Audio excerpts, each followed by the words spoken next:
నిన్నను అమరావతిలో అక్కడ భూములు ఇచ్చిన రైతులు కానీ లేదా భూములు ఇవ్వని రైతుల కోసం అవినీతి పైన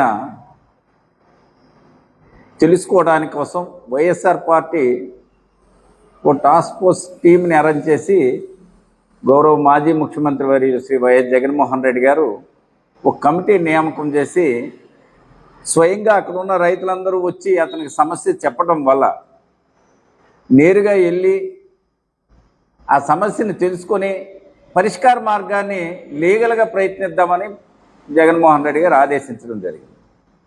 నేను వెళ్ళారు, పెద్దలందరూ వెళ్ళారు. పేరు నాని గారు, మరి అలాగే ఎమ్మెల్సీ లేల అప్పిరెడ్డి గారు, మాజీ మంత్రి అంబటి రాంబాబు గారు,